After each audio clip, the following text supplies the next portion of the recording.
विद्यार्थियों, हम धर्म और संगीत के अंतः संबंध का एक व्याख्यान सुन चुके हैं। उसी श्रृंखला में उसी विषय को विस्तृत करते हुए आज हम पुनः धर्म और संगीत के विभिन्न संबंधों के बारे में, विभिन्न काल में उनका क्या संबंध रहा है, उसके बारे में फिर विशद चर्चा करने जा रहे हैं कि धर्म का संगीत से वैदिक काल में क्या संबंध था, पौराणिक काल में क्या संबंध था, मध्य काल में संबंध क्या रहा। इवन स्टार्टिंग करें तो पाषाण काल में भी संगीत का संबंध जो है वो धर्म से रहा है। उन सभी विशद पहलुओं पर हम विचार करने का प्रयास करेंगे। हमारे आदि आचार्य भरत ने धर्म नाट्य शास्त्र की शैया के रूप में जो है वो संगीत को प्रतिष्ठित किया है। नाट्य आनंद प्रदान करता था, वो दृश्य कला थी, और चूँकि नाट्य शास्त्र की शैया के रूप में संगीत नाट्य का अभिन्न अंग माना गया है, और संगीत का भी अंतिम लक्ष्य जो था वो आनंददान था। इसीलिए हमारे भरत मुनि ने, आदि आचार्य ने संगीत और नाटक को गहन रूप से जोड़ा है। 13वीं शताब्दी में पंडित शारंगदेव ने अपने रत्नाकर ग्रंथ में लिखा था कि उस गीत की महिमा का बखान कौन कर सकता है। धर्म, अर्थ, काम और मोक्ष की प्राप्ति का संगीत एक उत्तम साधन है। यानी कि हमारे जितने भी संगीत के शास्त्रकार हैं वो भी संगीत को मोक्ष प्राप्ति का माध्यम मानते हैं। उपनिषदों में तो संगीत को मोक्ष प्राप्ति का साधन माना ही गया है। जैसा कि मैंने आपको पहले भी बताया है कि वीणा वादन के तत्व को जानने वाला, श्रुति और जाति में विशारद, ताल का ज्ञान रखने वाला व्यक्ति बिना किसी प्रयास के ही मोक्ष को प्राप्त कर लेता है। ठाकुर जयदेव सिंह लिखते हैं, नाद को ही नाद ब्रह्म संज्ञा है, ब्रह्म का स्वरूप नादमय ही है, अतः नाद की साधना से ही ब्रह्म तत्व का साक्षात्कार संभव है। संगीत क्या है? वस्तुतः संगीत का मूल तत्व नाद है, और नाद को साक्षात ब्रह्म कहा गया हुआ है। आपको पता है, हमारे यहाँ उल्लेख मिलता है, नाद रूपा स्मृतो ब्रह्म, नाद रूपा जनार्दन, नाद रूपा पराशक्ति, नाद रूपा महेश्वरा। संगीत साधक जो है वो स्वर ब्रह्म की दुनिया में लीन होकर जिस अलौकिक रस की प्राप्ति करता है वह ब्रह्मानंद स्वरूप सहोदर है। सत्य चित्त आनंद स्वरूप सच्चिदानंद ब्रह्म, जिसे ब्रह्म रस यानी आनंद कहा गया है। ब्रह्मानंद सहोदर मतलब वही अलौकिक आनंद। यानी कि संगीत आत्मविस्मृति की उस दशा तक साधक को पहुंचाने में सक्षम है जहां परम तत्व विद्यमान है। और ऐसा हमारे यहाँ जितने भी भक्त शिरोमणि हुए हैं उन्होंने भी इस चीज़ की अनुभूति करी है। हठ योग में कबीर कहते हैं, आदिनाद अनहद भयो ताते उपजो ब्रह्म। यानी कि संगीत एक सूक्ष्म विधा है जो कि मर्म को अंदर तक संवेदनशील बना करके और एकाग्र चित्ता प्रदान करता है।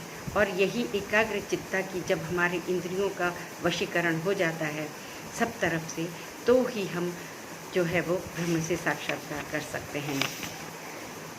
अब हम बात करें तो जब पाषाण युग था, जब पहले भाषा का विकास नहीं हुआ था, तो संगीत स्वरों से व्यक्त होता था।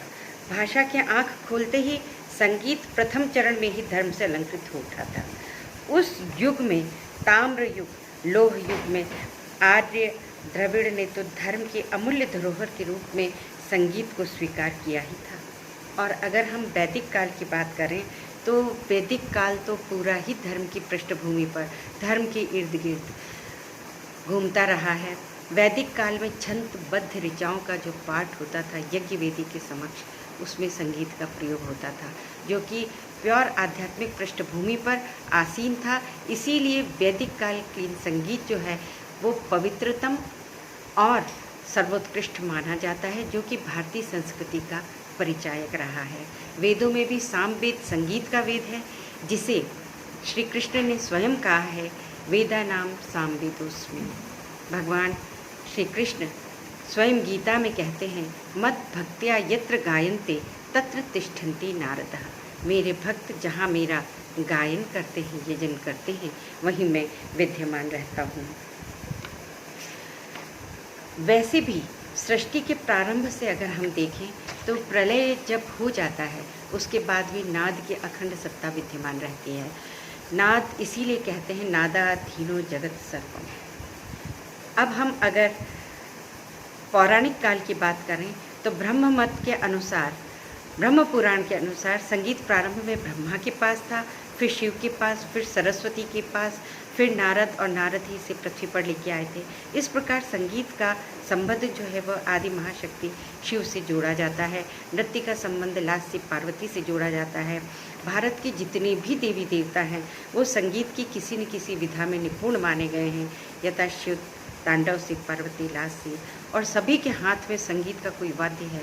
मुरली बजाते हुए श्री कृष्ण हो, या कि करताल बजाते हुए नारद हो, या वीणा पाणी सरस्वती हो। यहाँ तक कि रागों के नाम भी, जैसे हमारे आज भी जो रागे प्रचलित हैं, शंकरा, नारायणी, तालों के नाम देखे जाएं तो ब्रह्म ताल, रुद्र ताल, गणेश ताल, ये सभी संगीत से धर्म के गहन संबंध को हमें दिखाते हैं। ऐतिहासिक कालक्रम की दृष्टि से अगर हम देखें तो मध्यकाल पूरी तरह से संगीत और धर्म की परिभाषा को व्यक्त करता है। चाहे सूर हों, जिनका सूर सागर है, जिनके पद आज भी संगीत में गाए जाते हैं, भक्तिमती मीरा हो या कबीर हो। जैसा मैंने बताया ना, हठयोगी हो के भी वो यही कहते हैं, आदिनाद अनहद भयो ताति उपजियो ब्रह्म। हठयोगी भी जिस आराधना में लीन रहते हैं, ब्रह्म साधना में, वो उसमें भी नाद का ही उपासना की जाती है। फिर भक्ति काल में एक मत सूफी भी था। सूफी संगीत विशुद्धतम आध्यात्म पर आधारित था, जिसमें रहस्यवाद है, आत्मा और परमात्मा की मिलन की तड़प है, जिसको कि संगीत के माध्यम से अभिव्यक्ति दी जाती है। सूफी संगीत में कहा जाता है, क्या रंग महल के 10 दरवाजे, कौन सी खिड़की खुली थी, सैया निकस गए मैना लड़ी थी। यानी कि हमारी जो इंद्रियां, 5 इंद्रियां और 5 ही जो द्वार हैं, है ना, जैसे कान, नाक के छिद्र, ये सभी, ये कुल मिला के 10 हैं। जब इनका पूरा एकीकृत हो जाते हैं ये, तब उस शरीर रूपी रंग महल में आत्मा परमात्मा से साक्षात्कार करती है। एक भी इंद्री अगर अपने एकाग्र चित्ता से हिल जाती है तो वो जो रहस्यवाद का जो आनंद है, जो तड़प है आत्मा की परमात्मा से मिलन की, वो विशृंखल हो जाती है। और इस चीज़ का दर्शन हम सूफी संगीत में यत्र तत्र करते हैं। यही नहीं, रामायण हो चाहे महाभारत हो, बांसुरी धारी श्री कृष्ण ने संगीत को धर्म के इतना निकट ला दिया। उनकी रास लीलाएं, रामायण में तो रावण जैसे असुर या दुष्ट व्यक्ति को भी वीणा वादक बताया गया हुआ है। इसीलिए कहते हैं संगीत का सुर असुर और सुर दोनों को समान रूप से आनंद देने वाला है।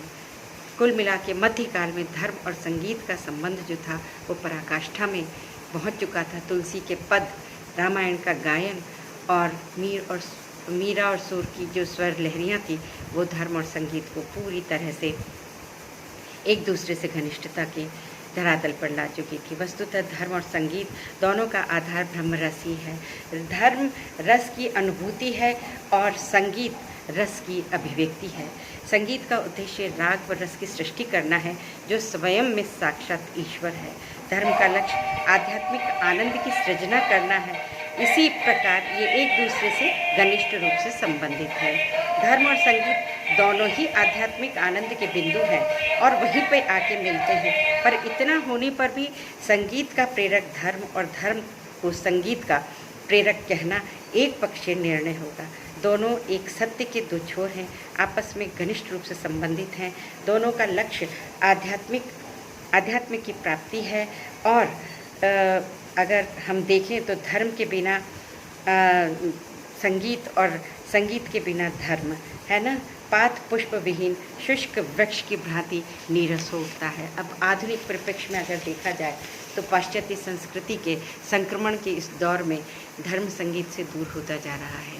सिर्फ एक कीर्तन ही एक ऐसा माध्यम बचा है, या कि ध्रुपद और धमार जैसी विधाएँ जिनसे कि हम धर्म और संगीत के संबंध को और अधिक घनिष्ठ बना सकते हैं। अतः हमारा ये उत्तरदायित्व है इन विलुप्त होती हुई विधाओं को हम पुनर्जीवित करें। आध्यात्मिकता की पृष्ठभूमि ही हमारी भारतीय संगीत की परिचायक है, उसे पुनर्जीवन प्रदान करना ही हमारा उत्तरदायित्व है। धन्यवाद।